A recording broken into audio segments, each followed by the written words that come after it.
Dans cette nouvelle capsule, nous allons explorer le lien entre la course à pied et la santé mentale. Alors si vous voulez combattre votre stress, votre anxiété en courant, vous êtes au bon endroit, c'est parti.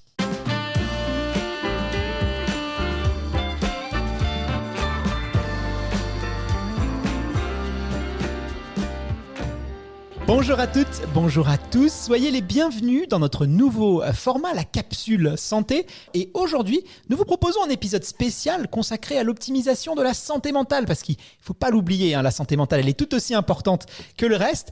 Et je ne sais pas vous, mais est-ce que vous avez déjà ressenti un état de bien-être juste après être allé courir, qui n'a jamais remarqué aussi une amélioration de son caractère, de son humeur après des semaines de pratique d'entraînement? Eh bien, si vous voulez savoir comment faire pour booster ces effets positifs de la course à pied, eh bien, vous êtes au bon endroit puisque c'est le sujet du jour.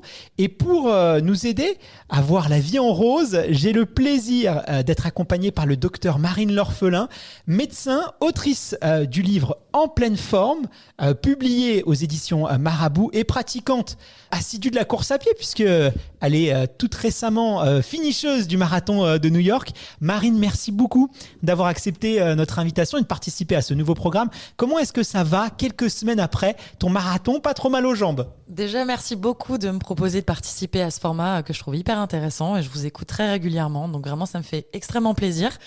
Je peux dire que ça va. J'ai été quand même très fatiguée après ce marathon. J'ai eu une prépa mouvementée avec une blessure au genou qui m'a un peu paralysée et donc j'ai pas pu m'entraîner correctement sur les dernières semaines avant le marathon. Donc je l'ai couru avec beaucoup de difficultés, mais j'ai appris. Voilà, j'ai appris grâce à ce marathon et je suis quand même très fière d'être arrivée au bout. T'es arrivée au bout et puis j'imagine quand même avec des sensations, des émotions qui étaient quand même très très fortes. Ah bah effectivement, le marathon de New York, c'est un marathon mythique avec une ambiance extraordinaire. Donc beaucoup d'émotions ressenties grâce à cette foule, au soutien des gens présents sur le côté, mais aussi des émotions positives, personnelles. Voilà, la fierté d'être allé au bout et de s'être dépassé. Et justement, on va parler un peu de ces défis qu'on se lance et quel impact ils peuvent avoir sur nous. Mais pour débuter notre conversation, j'aimerais qu'on se penche justement sur la santé mentale. Alors c'est vrai que la santé mentale, aujourd'hui, c'est un mot qu'on entend beaucoup, mais c'est un mot assez récent, puisqu'il y a encore une quinzaine d'années, très peu de monde parlait de santé mentale.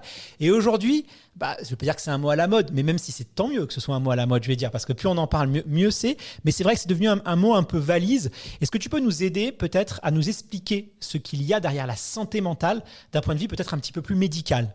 Alors, ce qu'il faut comprendre, c'est que la santé mentale, c'est pas seulement l'absence de troubles psychologiques ou l'absence de maladies psychiatriques. C'est vraiment un état de bien-être qui permet à chacun de réaliser son plein potentiel, de faire face aux difficultés de la vie, de travailler aussi avec succès de manière productive et d'être en mesure d'apporter une contribution à la communauté. Ça, c'est la définition de l'OMS en fait. C'est vraiment pour que vous compreniez que être bien mentalement, être en bonne santé mentale, ça englobe finalement tous ces aspects-là de la vie. Et donc, on peut dire que la santé mentale, elle est déterminée par de nombreux facteurs socio-économiques. On sait que voilà, si on est en situation de précarité, c'est quand même plus dur à vivre. Des facteurs biologiques, environnementaux, donc si on est en bonne santé, si on vit dans un environnement aussi qui nous permet de nous sentir bien, et aussi l'environnement de travail. Et donc on en parle aussi beaucoup aujourd'hui avec le burn-out notamment. Donc les conditions de travail sont un élément déterminant de la santé mentale. Donc finalement, on a peut-être une vision un peu extrême de la santé mentale. C'est les gens qui souffrent de dépression, c'est les gens qui souffrent d'anxiété sévère, mais on est tous concernés par ce sujet-là finalement, parce qu'on peut tous être confrontés à des moments de haut, de moins bien. La vie n'est pas un long fleuve tranquille. Tout à fait, on peut tous être concernés par ces troubles psychologiques, sans rentrer justement parfois dans des maladies comme la dépression, la bipolarité, la schizophrénie, mais juste vivre avec du stress chronique, avoir des petits coups de moins bien, comme on dit, vivre un deuil, ce sont des événements qui peuvent être perturbants pour notre santé mentale. Et moi, la première, en fait, j'en parle justement pas mal dans le livre aussi, je me livre sur les hauts et les bas que j'ai eu dans ma vie, avec des difficultés, notamment avec des crises d'angoisse et le développement d'un véritable trouble anxieux qui m'accompagne encore aujourd'hui dans mon quotidien. Donc voilà, j'ai voulu libérer la parole sur ce sujet et je trouve ça génial qu'on en parle aujourd'hui. Et ben moi aussi, figure-toi, on reparlera tout à l'heure justement de l'anxiété parce que moi c'est un sujet qui m'intéresse beaucoup et je suis sûr nos auditeurs aussi et tu nous partageras un peu tes conseils. Alors maintenant qu'on a défini un peu plus ce qu'est la santé mentale, on va s'intéresser dans cet épisode au lien justement entre notre pratique de la course à pied et l'amélioration de notre bien-être et le running, la course à pied, le sport en général. Mais c'est vrai que voilà, les sports d'endurance ont tendance à, voilà, il paraît, à libérer peut-être un petit peu plus d'hormones. Donc, en quoi la course à pied peut libérer ce qu'on appelle souvent les endorphines, tu sais, les hormones du bonheur. Parce que j'imagine qu'il y a un peu aussi, voilà, un peu peut-être du fantasme. Il y a beaucoup de choses qui se cachent derrière ces fameuses hormones qui sont assez fascinantes. Mais est-ce que tu peux nous éclairer, à voir un petit peu plus clair sur les effets des endorphines, des neurotransmetteurs et surtout pourquoi en courant on a cette sensation de bien-être? Alors déjà, on va essayer de définir un petit peu ce terme d'endorphine. En fait, les endorphines, ce sont une grande famille d'hormones ou de molécules sécrétées ce mot, en fait, vient de endogène. Donc, en fait, ce sont des molécules qui sont sécrétées par le corps, à l'intérieur de notre corps. C'est ça que ça veut dire endogène.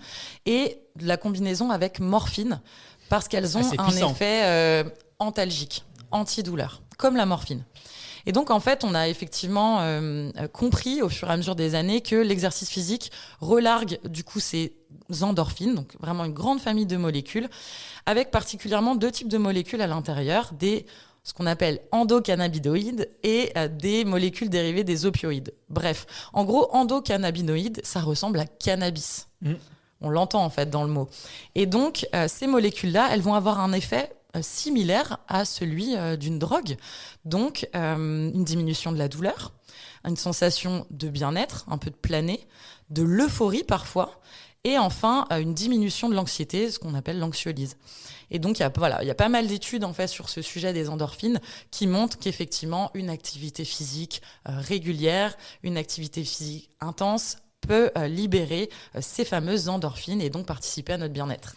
Alors, tout ça, c'est fascinant. Ça montre à quel point tout est chimie un peu. Mais, et on l'a déjà tous remarqué, tu es une pratiquante régulière de course à pied. Moi aussi, c'est vrai qu'il y a des fois, je vais courir. J'ai un shoot, je me sens un sentiment de bien-être qui est énorme. Et vraiment, c'est trop bien, quoi. J'adore ça. Mais il y a d'autres fois où c'est un peu plus compliqué, où là, j'ai l'impression que les endorphines, elles jouent à cache-cache avec moi. Et il y a beaucoup de gens qui ne sont pas des pratiquants réguliers de la course à pied qui se disent, bah tiens, je vais essayer d'aller courir parce que mon collègue de bureau, mon conjoint, ma conjointe, mes amis m'ont dit que vraiment, ça nous met dans un état de bien-être. Et puis qui vont courir et qui détestent ça et qui disent, moi, je n'ai aucun plaisir à pratiquer la course à pied. Du coup, est-ce que tu peux nous expliquer pourquoi il semble avoir une variation peut-être individuelle de production d'endorphines et pourquoi on n'a pas l'impression que c'est tout le temps non plus? Alors, je suis pas une grande spécialiste quand même sur le sujet, mais je vais essayer de déjà vous donner quelques éléments que j'ai pu identifier. Déjà, oui, une variabilité inter-individuelle dans le plaisir qu'on va ressentir à pratiquer. Parce que y a quand même une notion parfois de douleur dans la pratique. Et donc cette douleur, est-ce qu'on arrive à la surmonter? Est-ce que vraiment elle est trop intense pour que justement ces endorphines arrivent à la contrer? On sait déjà aussi que les endorphines apparaissent au bout d'un certain moment de pratique. Donc au début d'une séance, ça peut être quand même particulièrement difficile et ça peut démotiver certaines personnes. Après aussi, ce qui a été identifié, c'est que une pratique plus régulière augmente la production des endorphines. Donc, plus vous êtes régulier dans votre pratique et plus vous allez ressentir quand même ces effets de bien-être. Et enfin, des séances plus intenses, donc quand on va augmenter l'intensité vraiment, soit dans la durée ou dans la puissance qu'on va mettre dans notre course, là aussi, on va avoir une augmentation des endorphines. Mais des fois, c'est pas immédiat. C'est-à-dire, des fois, on peut aller faire un footing et vraiment être dans un état de bien-être et se sentir très très bien. Vraiment, ce qu'on appelle le flow. Les Américains ont pas mal théorisé ça, cet état qu'on appelle de flow. On a l'impression de voler, on plane, quoi. Et d'autres fois, surtout quand on va faire des séances un peu plus intensives, c'est dur sur le moment. Mais quand on rentre, on a pris la douche, le soir, on est un peu shooté, quoi. Et c'est vrai que ça se manifeste pas tout le temps. Si on veut récapituler un peu ce qu'on s'est dit là, imaginons 2 cas de figure. Un coureur assez assidu qui voudrait justement un peu peut-être ressentir un peu plus ses effets, ses endorphines sur son corps, et un coureur amateur qui lui cherche à les avoir. Quel conseil tu pourrais donner pour ces 2 types de profils de coureurs assez différents? Alors, je dirais pour le coureur amateur, c'est déjà d'essayer d'atteindre quand même une durée dans sa pratique. Parce qu'on a vu en fait que les endorphines sont sécrétées au bout d'un certain temps et des études disent au bout de 45 minutes. Donc, on ne va pas forcément les ressentir sur une séance de 15-20 minutes. Donc, il va falloir aller chercher quand même un petit peu ce stade-là. Donc, ça peut être au niveau de chacun, hein, sans mettre une grande intensité, pardon. Mais voilà, aller chercher quand même cette durée.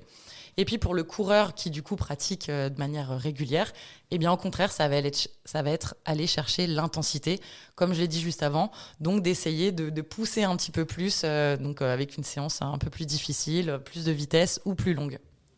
Bon, merci en tout cas pour tous ces précieux conseils.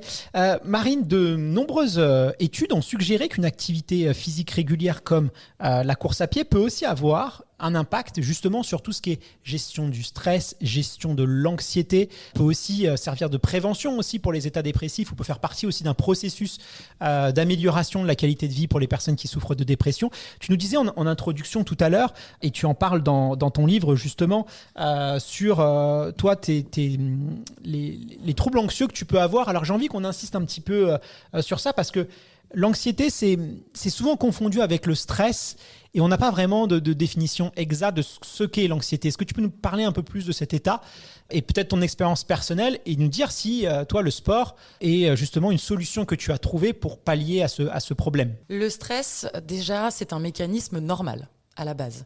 On a tous des réactions de stress face à des choses qui nous font peur.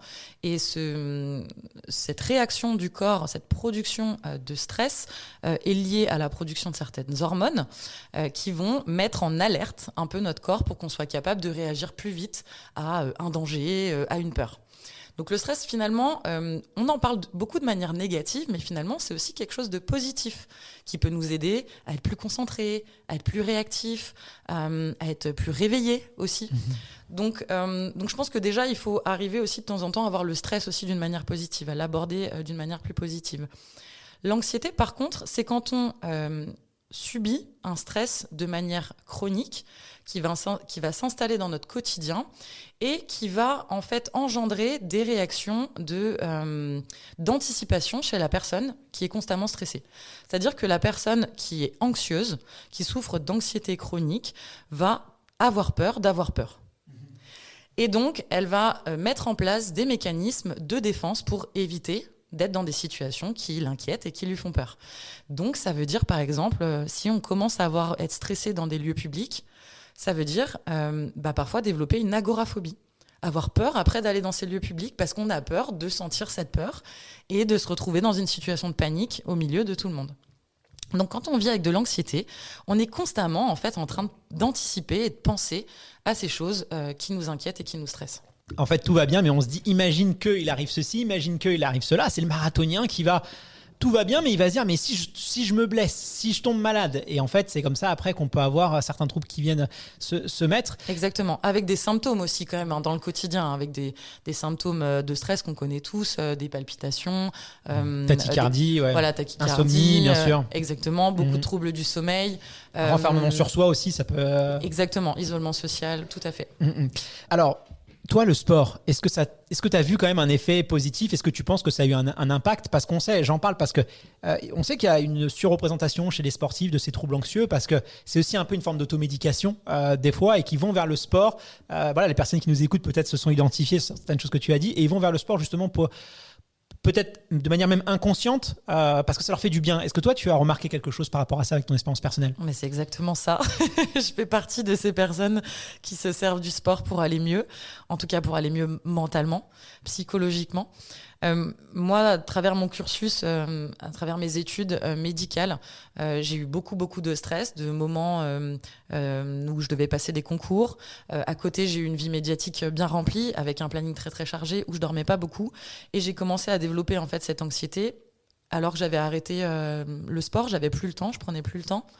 Et en fait, je me suis rendu compte que j'en avais absolument besoin. Le sport et particulièrement la course à pied est devenu vraiment mon exutoire, mon moment où justement je déconnecte un petit peu des réseaux sociaux, je pose le téléphone, je peux écouter un podcast, écouter de la musique, profiter de la nature environnante pour me recharger, comme je le dis souvent, en ondes positives et vider un peu mon sac de stress et d'inquiétude. Donc moi, effectivement, aujourd'hui, la course à pied est vraiment un régulateur de mon bien-être. Bon, je pense qu'on est nombreux à se reconnaître dans ce que tu dis. Après, il y a des pathologies qui peuvent être plus graves et on voit souvent sur les réseaux sociaux des gens qui vont un peu peut-être trop glorifier le sport en disant que c'est un peu la solution à tout. Et c'est vrai qu'il y a aussi des limites à ça et que parfois sur des troubles plus graves, plus sérieux, plus sévères, une prise en charge psychologique avec par exemple des thérapies par la parole avec des professionnels de santé ou même après des fois des recours à des médicaments, c'est pas un tabou parce que au niveau neurologique il peut se passer des choses. Il faut pas non plus penser que le sport est la solution à tout et on ne guérit pas de la dépression en courant comme on peut l'entendre des fois sur les réseaux. On peut traiter certains symptômes de la dépression, mais en tout cas chez certaines personnes, c'est pas le sport, parce que la dépression peut avoir plein de causes multiples, variées, qui vont de l'alimentation au bien-être, à l'histoire personnelle. Enfin, il y a plein de causes et il n'y a pas une solution qui marcherait pour toutes ces causes-là. Tu fais bien de le rappeler. La dépression déjà se stadifie en fonction de sa sévérité. On peut souffrir d'une dépression légère, modérée ou sévère. Et en fonction des différents stades, on va proposer une prise en charge la plus adaptée et individualisée aussi, bien sûr. Et donc, on le sait, par exemple, quand on souffre d'une dépression légère, qu'une thérapie, comme tu le disais, par la parole, des psychothérapies par des professionnels, une mise en place de certaines techniques de relaxation, méditation, sport doux, ou accompagné de la pratique sportive peut suffire. Par contre, quand on rentre dans des états de dépression modérés ou sévères, on va facilement avoir recours aux médicaments quand même, parce qu'on a besoin de rebooster les neurotransmetteurs positifs, de relancer la sécrétion de ces neurotransmetteurs positifs qui est stoppée dans la dépression. Donc on donne des médicaments pour ça. Et on accompagne des psychothérapies, éventuellement du sport si on y arrive. Mais ça peut être difficile en fait de faire du sport quand on est déprimé. Oui, parce qu'on n'a pas de motivation, on n'a pas d'endorphine, on n'a pas de dopamine aussi. Et la dopamine, c'est ce qui va on sécrète plus de dopamine et c'est la dopamine, c'est ce qui nous motive à faire quelque chose. Donc des fois, c'est pas si simple que ça. Exactement. Dans la dépression, un des symptômes principaux, c'est la perte d'envie, la perte de plaisir et on dit même parfois la perte d'élan vital. On n'a plus envie de rien, en fait. Et donc, sortir de son lit, c'est compliqué. Se faire à manger, c'est compliqué. Et donc, aller à une séance de sport, c'est le bout du monde. C'est extrêmement compliqué. Et donc, quand on souffre de dépression à ce stade-là, on a besoin d'être absolument accompagné. Et en tant que professionnel de santé, nous, on va beaucoup se reposer sur l'entourage, sur les proches et essayer de faire participer l'entourage en disant essayez d'aller les faire marcher, d'aller les faire les sortir de leur environnement, essayer de les mettre un petit peu au sport si vous y arrivez, mais on va vraiment se servir de l'entourage, des clubs, des coachs sportifs et aussi des enseignants en activité physique adaptée, en activité physique adaptée. Parce qu'ils ont l'habitude de prendre en charge ces patients qui ont des vrais troubles et qui ont vraiment besoin d'avoir un coaching approprié. Ouais, c'était important d'ouvrir cette parenthèse parce que c'est vrai que nous, les sportifs, on connaît les bienfaits du sport.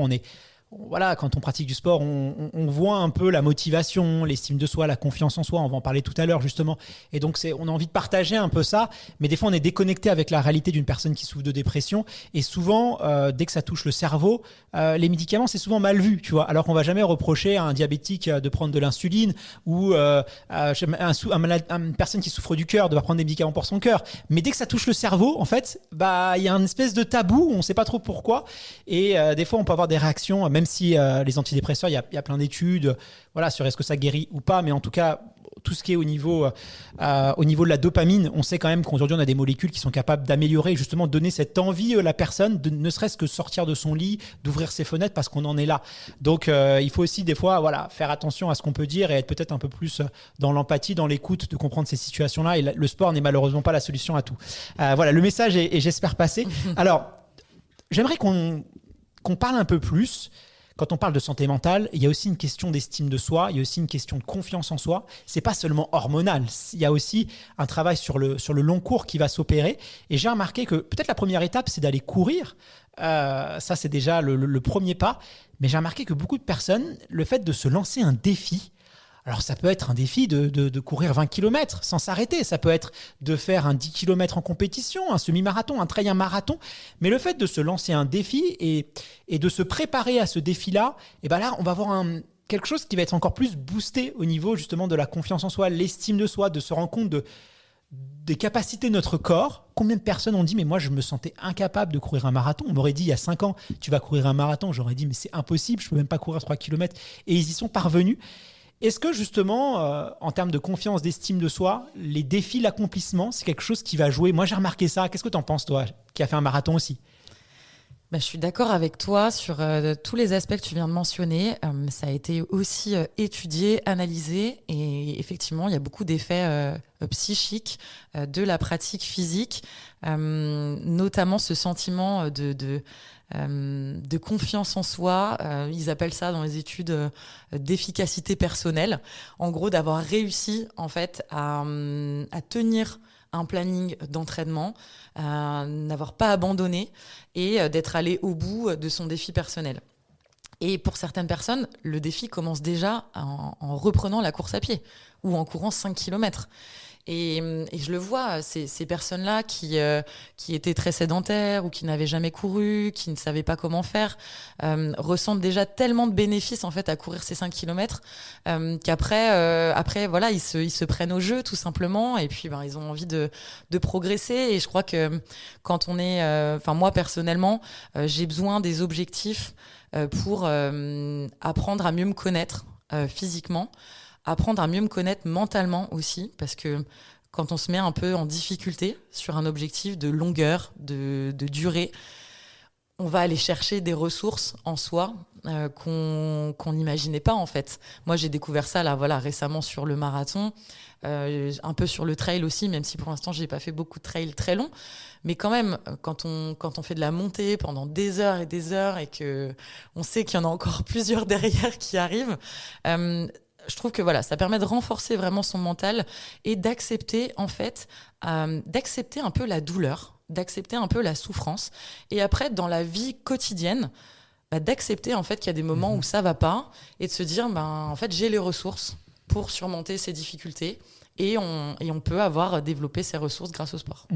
Ouais, c'est hyper intéressant, et moi je suis convaincu que c'est un petit peu la clé, parce que quand on va préparer une compétition, ou même quand on va essayer d'avoir une activité physique régulière, parce que les effets, voilà, il faut quand même une certaine forme de régularité, eh bien, on va créer aussi une forme de cercle vertueux. Moi, j'ai vu des gens qui commençaient à courir comme ça, juste pour se vider la tête, perdre quelques kilos, et puis quelques semaines après, ils vont arrêter de fumer. Naturellement, ça va arriver. Puis ensuite, ils vont arrêter la junk food, les fast food, ils vont commencer à manger un peu plus équilibré. Et puis leur fréquentation aussi vont changer, ils vont fréquenter de nouvelles personnes qu'ils n'auraient peut-être jamais rencontrées s'ils n'avaient pas pratiqué la course à pied. Et en fait, ça va créer une espèce de cercle vertueux. Alimentation, ils vont faire attention à leur sommeil. Et tout ça, c'est ce qui va faire en sorte que notre santé mentale, elle va considérablement s'améliorer. C'est pas que la pratique du sport, c'est aussi un tout avec le sommeil, l'alimentation, les gens. Tout ça, ça va jouer.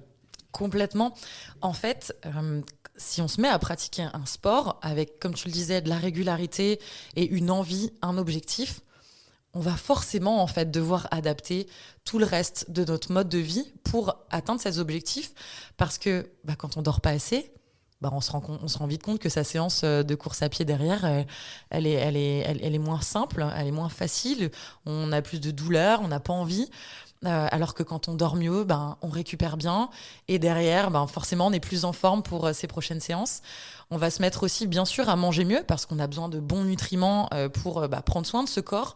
Si on fait de la musculation, on va avoir besoin d'avoir une alimentation plus riche pour se muscler dans cet objectif-là.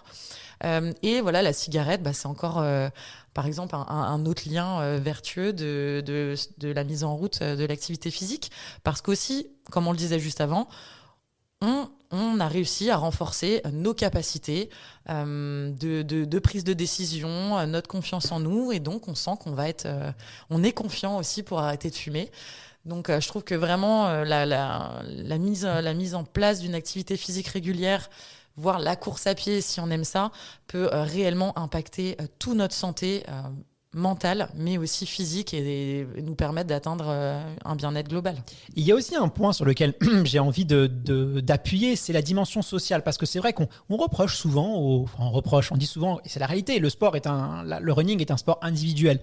Mais la dimension sociale, elle est quand même très très forte dans ce sport. Par exemple, sur les réseaux sociaux, on est l'un des sports les plus visibles, peut-être avec la fitness et la musculation. Et encore, il y a un côté peut-être un peu plus mode, et qu'on en voit un peu moins. Aujourd'hui, on voit que le running, depuis le début d'Instagram, ça fait partie de la ligne édito, et ça continue. On voit aussi qu'il y a les compétitions. Les compétitions, on a besoin aussi de se retrouver ensemble. C'est un peu comme les fans de musique. Tu sais, ils veulent aller au concert pour partager des moments ensemble.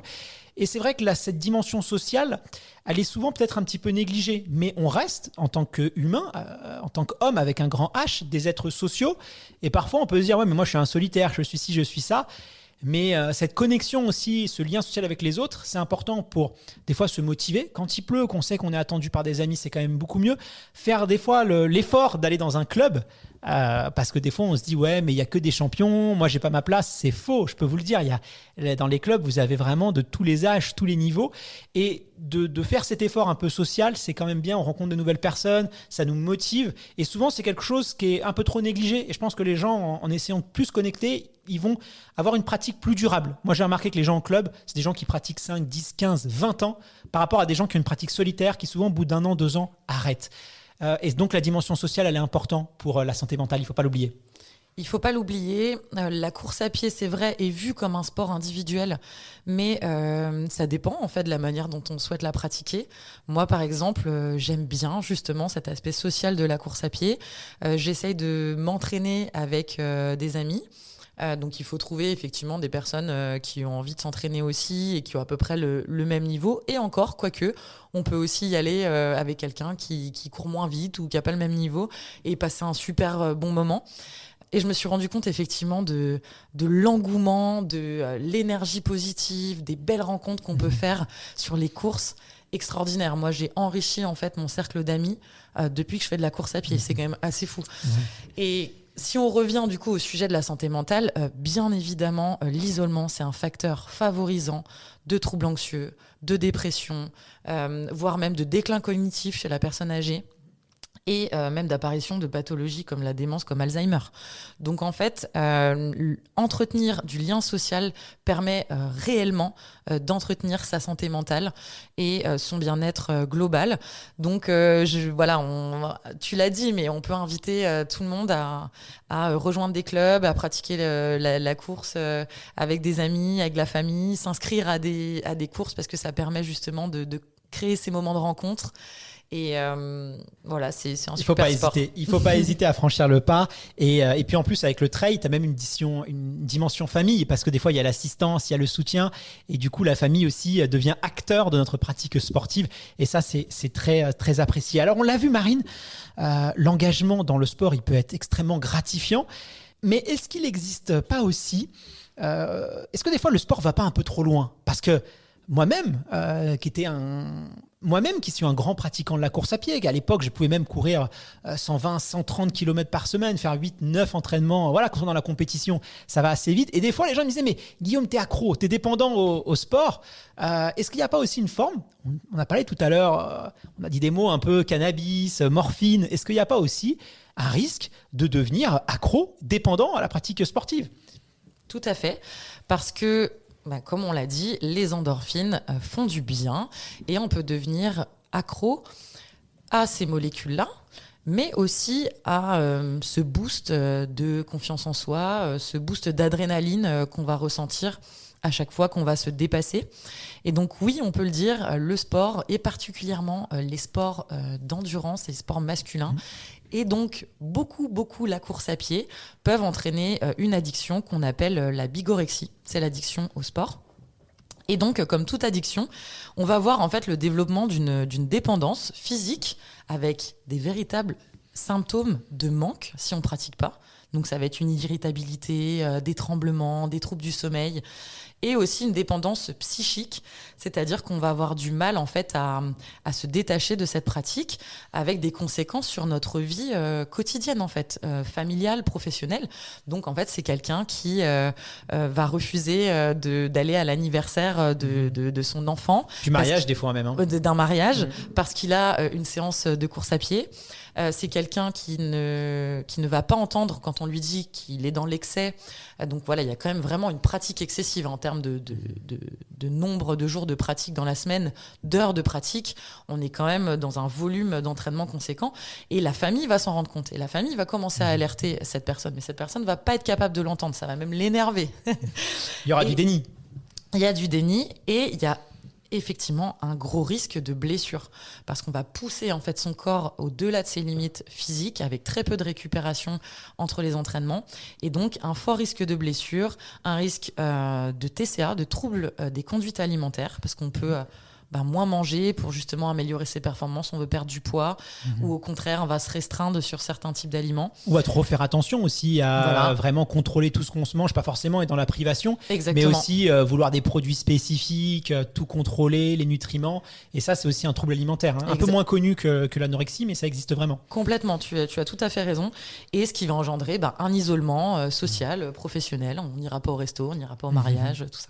Alors je tiens à rassurer nos auditeurs et auditrices, ça reste quand même une pathologie assez rare et il faut distinguer le fait que des fois on est en préparation par exemple marathon, donc oui c'est normal des fois de dire quand on est invité au restaurant avec une soirée peut-être derrière de dire je vais venir au resto mais je vais rentrer un peu plus tôt. Donc attention, c'est normal aussi quand on est passionné par un sport d'avoir envie de pratiquer. Donc il faut quand même qu'il y ait des signes un peu marquants. Et donc il faut aussi rassurer nos auditeurs parce que des fois on peut entendre t'es accro au sport. On l'entend tous quand on est un pratiquant régulier. Ça reste quand même quelque chose d'assez rare et en faisant attention à certains signes, en prenant quelques précautions, on peut facilement être sensibilisé à ça et éviter les problèmes. Oui, je dirais, pour donner quelques clés pour éviter de rentrer dans la bigorexie, déjà ne pas être constamment sous pression. Par rapport à sa pratique de course à pied. Toujours des objectifs, toujours des compétitions et dans une boulimie en fait de dossards. Exactement, de ne pas rentrer dans la boulimie des dossards parce que ça engendre des préparations intenses, exigeantes et donc après il faut quand même arriver à en sortir, à prendre des moments de repos et à se détacher un peu de cette pression-là. Ensuite, donc, se fixer des objectifs du coup par période, intercaler de vrais moments de repos où moi je le conseillerais, où on peut pratiquer d'autres sports pour le plaisir tout simplement, ou pour découvrir d'autres activités, ou pour compléter son entraînement de course à pied. Les entraînements différenciés, c'est faire un peu de natation, faire un peu de vélo. De la randonnée, de la randonnée. C'est très sympa. Voilà, mais retrouver aussi cette notion de plaisir de temps en temps, même si on aime la performance, il ne faut pas oublier ça reste un plaisir. Plaisir. Exactement. D'ailleurs, dans ton livre, tu mets un test. Êtes-vous accro à la pratique sportive avec des questions auxquelles il faut répondre. C'est par ordre par 1.5. Et donc, si vous voulez en savoir un petit peu plus, c'est un sujet que tu traites, que tu n'oublies pas et que tu traites dans ton livre en pleine forme. Donc, n'hésitez pas à aller regarder ça. Marine, ça a été un épisode passionnant. Quels sont, selon toi, les éléments clés à retenir si on veut prendre soin de sa santé mentale? Prendre soin de sa santé mentale, c'est un travail du quotidien, je dirais. On peut tous être concernés, donc déjà libérer la parole sur ce sujet, se faire aider par des professionnels de santé si on a besoin. Et bien sûr, l'activité physique et la course à pied peuvent énormément faire du bien à la tête. Si vous souffrez de troubles anxieux, vous pouvez vous remettre à la pratique sportive. Si vous souffrez d'une dépression, vous pouvez aussi, bien sûr. Et on le sait aujourd'hui, l'activité physique est vraiment un traitement justement de ces différents troubles. Donc n'hésitez pas à vous faire accompagner. C'est vraiment le message pour retrouver ce plaisir de pratiquer et avoir un effet positif sur votre santé globale. Merci beaucoup Marine. On se retrouve la semaine prochaine, dès vendredi prochain, pour un nouvel épisode de cette capsule santé. Dans les prochains épisodes, on va parler des hormones. C'est des sujets un petit peu rares. On va parler du système digestif, on va parler du système immunitaire. On sera sur des sujets un peu plus médicaux, mais c'était important pour nous de commencer, d'introduire ce nouveau programme en parlant de santé mentale parce que c'est un sujet hautement important. Je rappelle le nom de ton livre, En pleine forme, paru aux éditions Marabout. Voilà, un très bon cadeau de Noël si vous voulez faire plaisir ou pourquoi pas peut-être donner l'envie aussi à vos proches de faire un peu plus attention à sa santé. C'est un excellent cadeau à mettre sous le sapin. Rendez-vous vendredi prochain. Merci à tous celles et ceux de nous avoir suivis jusqu'au bout. À très vite.